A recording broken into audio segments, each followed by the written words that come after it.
Hello friend, ફરી સ્વાગત છે મારી યુટ્યુબ ચેનલ સ્વાદના સરનામામાં। તો આજે આપણે બનાવી રહ્યા છીએ મેથીના ઢેબરા।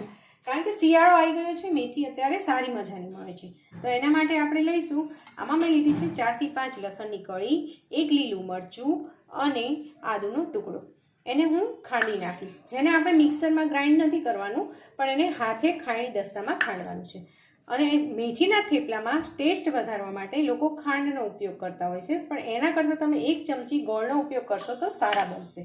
પછી તેમાં આપણે નાખીશું 1 ચમચી ફ્રેશ મલાઈ, એમાં 1 ચમચી તલ, પછી મેં આમાં આમચૂર પાવડર નાખ્યો છે। તમે જો તમારા ઘરમાં દહીં અવેલેબલ હોય કે છાશ અવેલેબલ હોય એ પણ તમે યુઝ કરી શકો છો।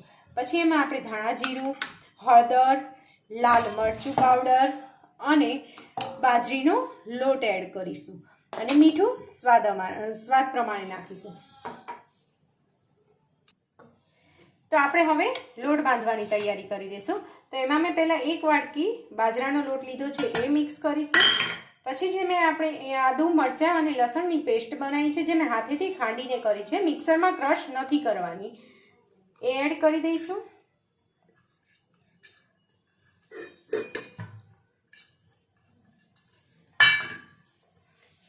પછી મેં 1 ચમચી વ્હાઈટ તલ લીધા હતા, એ મિક્સ કરી આપશું।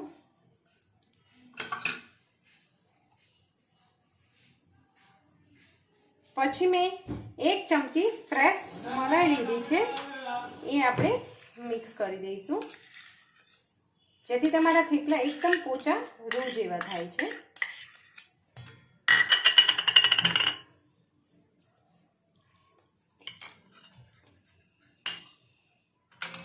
પછી અમે 1 ચમચી આમચૂર પાવડર લીધો છે, એ એડ કરીશું। પછી મેં 1 ચમચી જેટલો ગોળ ઝીણો સમારીને લીધેલો છે।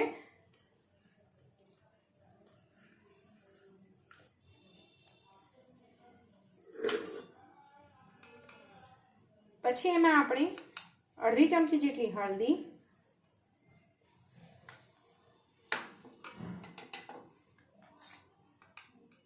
1 ચમચી જેટલું લાલ મરચું પાવડર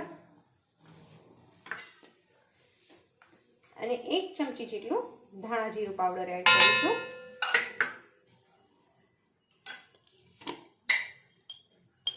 અને પછી એમાં આપણે નાખીશું સ્વાદ પ્રમાણે મીઠું।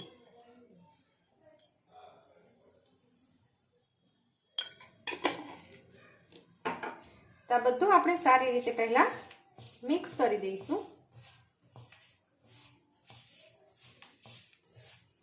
હાથેથી મિક્સ કરીશું, જેથી પ્રોપર ગોળ અંદર મિક્સ થઈ જાય લોટમાં।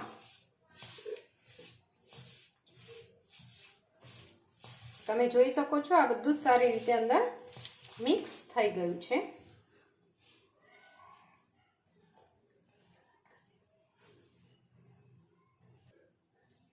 હવે મેં આ 250 ગ્રામ જેવી મેથી ધોઈ અને સાફ કરી અને સમારીને લીધેલી છે, જે પાણીમાંથી નીચોવી અને લેવાની છે। પછી સારી રીતે આપણે મિક્સ કરી દઈશું।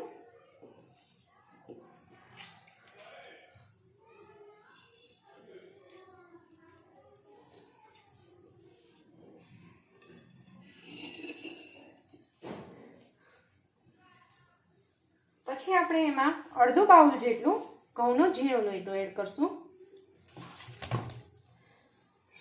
અને લાસ્ટમાં એમાં મોણ માટે તેલ એડ કરીશું 2 ચમચી જેટલું।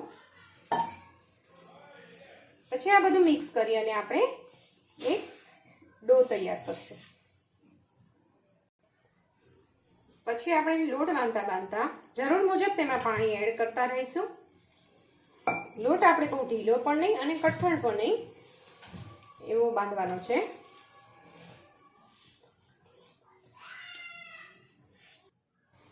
પછી જો આપણે એમાં 2 થી 3 ચમચી પાણી નાખી અને આવો ડો તૈયાર કરવાનો છે, જે બહુ ટાઈટ પણ નથી અને બહુ ઢીલો પણ નથી, મીડિયમ રાખવાનો છે। અને હવે આપણે આને 10 મિનિટ આપણે એને રેસ્ટ આપીશું અને પછી એના થેપલા બનાવીશું। 10-15 મિનિટ રહી અને આપણે જોઈ શકાય છે કે લોટ સરસ મજાનો સેટ થઈ ગયો છે, જેનો કલર પણ આવી ગયો છે સારો એવો, અને મસાલો પણ બરાબર મિક્સ થઈ ગયો છે। તો હવે આપણે આ લોટમાંથી આપણે આવી રીતે તોડી અને નાના નાના તમારે જે સાઈઝના જોઈએ એ પ્રમાણે આપણે થેપલા બનાવી દઈશું. હું થોડા મીડિયમ પ્રકારના કરું છું એટલે આવડા આવડા આપણે લુવા પાડી દઈશું. તો આટલા લોટમાંથી આવડા આ સાઈઝના આપણે 10 થી 12 થેપલા થઈ શકે છે જો તમે આ પ્રમાણે મેજરમેન્ટ લેશો તો. એને આપણે આવી રીતે વણીને તૈયાર કરી લેવાનું છે.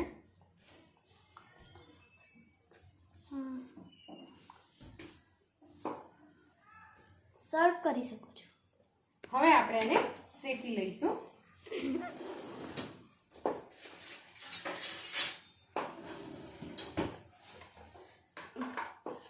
હું આને બટરમાં શેકીશ.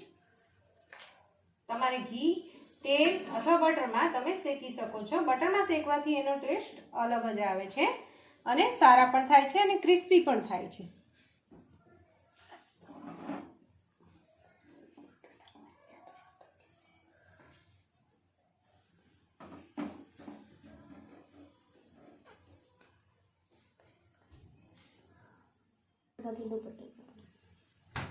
તમે જોઈ શકો છો એક સાઈડ એ સરસ રીતે શેકાઈ ગયું છે બટરમાં અને બીજી સાઈડ શેકી રહી છું.